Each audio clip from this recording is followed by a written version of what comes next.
By now, you've all probably heard about Saudi Arabia's The Line, or the floating city of South Korea.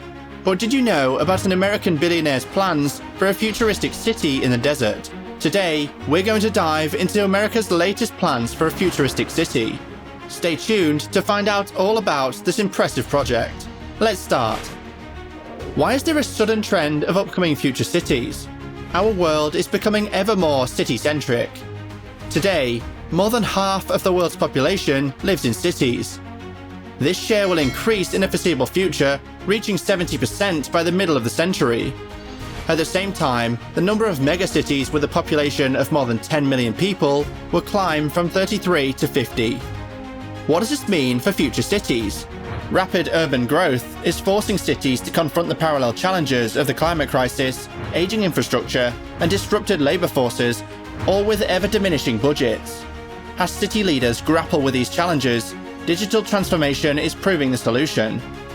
They're discovering how the right combination of digital tools is helping cities move from a reactive response to delivering a more sustainable future while saving costs and connecting the workforce to trusted data. These tools enable them to transform work and achieve operational agility, resiliency, and efficiency while delivering asset reliability and safety, and meeting sustainability and net zero commitments. The trend towards digitalization is not just affecting our lives, but also the cities we're living in. The integration of technology and the expansion of the digital infrastructure have the potential to transform our cities, making them more than just an amassing of asphalt, concrete, glass, and steel. Technology is a tool to make our cities smarter and more sustainable. In a smart city, everything is connected.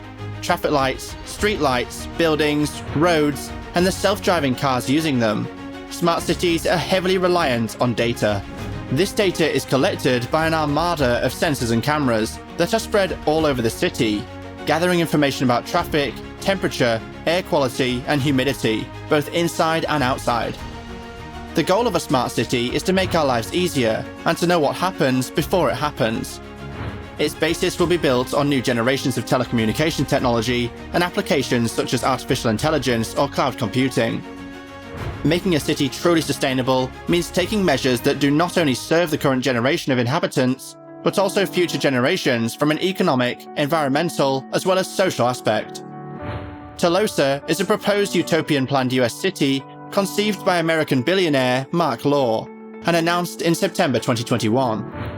The project has a target population of 5 million people by 2050, with the first phase of construction expected to house 50,000. The location had initially not been chosen, with the project's planners intending their city to be built on cheap land in Appalachia or the American West Desert.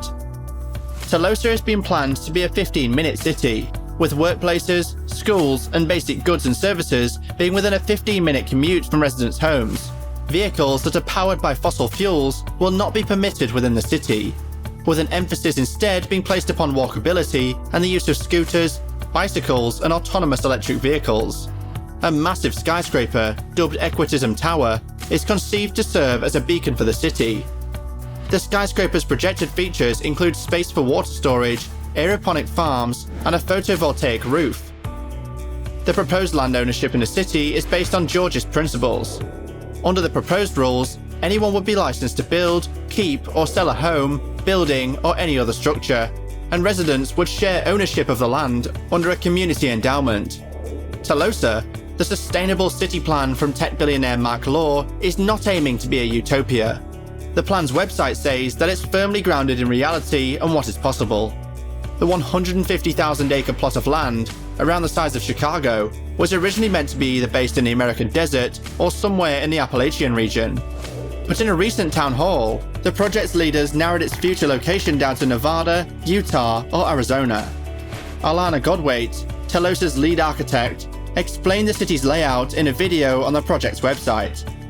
At the town hall, she said that Telosa will be made of 36 mixed-use districts, so residents can enjoy reaching all of life's necessities in a 15-minute walk. Public green space will stretch throughout the spine of the city, giving 5 million people easy access to nature.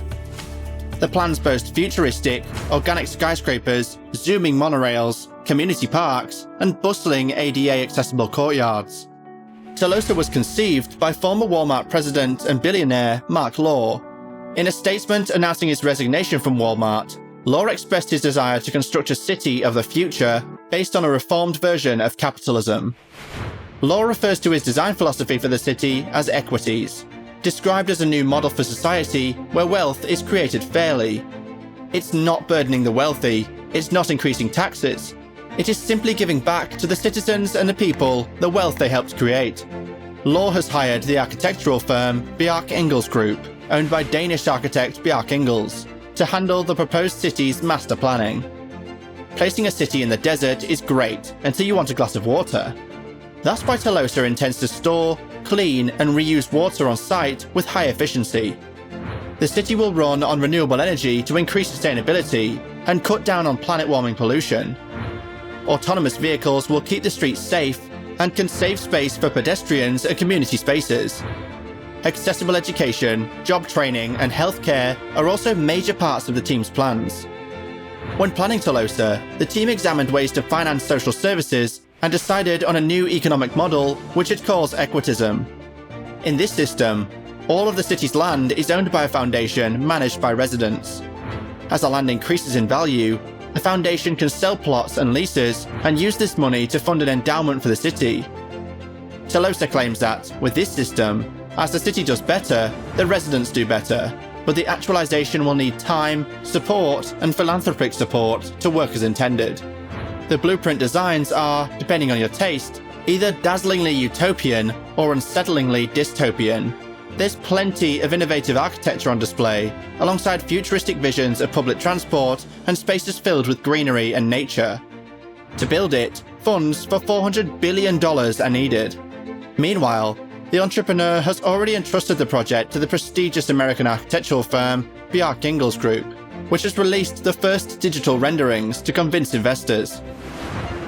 Reaching for the sky, Telosa's central skyscraper, known as Equitism Tower, will also take advantage of sustainable systems. It will feature elevated water storage, a photovoltaic roof, and aeroponic farms that cultivate plants without using soil by spraying their roots with nutrient solutions. Meanwhile, underground systems will transport goods and dispose of waste. Its design is centered around carbon-neutral operations, maximizing efficiency and reducing the associated emissions in the development process. This is an incredible insight into the future of the built environment and what may potentially be on the horizon for the future of other arid locations. Who knows? We could see a Telosa 2.0 in the middle of Australia one day. Building a clean slate, the project can avoid obsolete urban technologies that impede implementing of best practices elsewhere. The core concepts include a central park, sustainable and autonomous public transport, underground utilities, cleaner and more walkable public spaces, photovoltaic rooftops, elevated water storage, and aeroponic farms. The project's planners are looking for cheap land. Their search so far has been in desert regions of the West and other sparsely populated areas. States mentioned are Arizona, Utah, Nevada, Texas, Idaho, and the Appalachian region. The early renderings are focused on desert geography. Water availability in the West is scarce, and is a resource that is likely to continue to diminish. Idaho and Appalachia are more promising in terms of sustainable natural resources. No city solution is perfect, and this one comes with tons of challenges. One of the biggest is the supply of water. Last year, a study in the Nature Climate Change journal confirmed that the southwest USA is at its driest in at least 1,200 years, thanks to a 22-year mega drought. Lore admits that a viable water supply would require innovation, money, and political resolve, and he could opt for a site in the less drought-ridden Appalachia region instead. More generally, creating new cities from scratch is less sustainable than building on existing urban centres, particularly if it's a city in the middle of a desert, with food and other supplies likely transported in from afar. As climate change causes more intense droughts, and as cities in the western US keep growing, water systems are becoming severely overstressed. Still, Lore believes that the new technology and techniques are even more difficult to use when building around existing infrastructure. Conversely, Meg Dahl and Natalie Bicknell-Argarius, managing director at The Urbanist, think that all of this investment would be better served if it was used to retrofit the cities we have now. For Lore, drumming up public and political support is one of the biggest challenges facing his dream city. But if all goes according to plan, the first 50,000 people will be moving in by the end of 2030. There's no doubt that Lore is serious about his project. He has commissioned Bjarke Ingels, one of the world's most famous architects, to be Telosa's chief architectural designer. He has assembled a 50-strong team, including planners, urban historians, economists, designers, and sustainability experts. On the other hand, he has not yet secured land or water rights. The constitution is unwritten. His economic model is unproven. No one is convinced to move from a real city to his project. Telosa has certainly attracted plenty of scathing criticism. It has been described as a greenwashed Las Vegas and as a typical Silicon Valley fantasy. For now, Telosa looks suspiciously like another billionaire's vanity project. That said, haven't many of those become a reality in recent years? So what do you think about this future American city? Let us know in the comments. See you guys at the next one.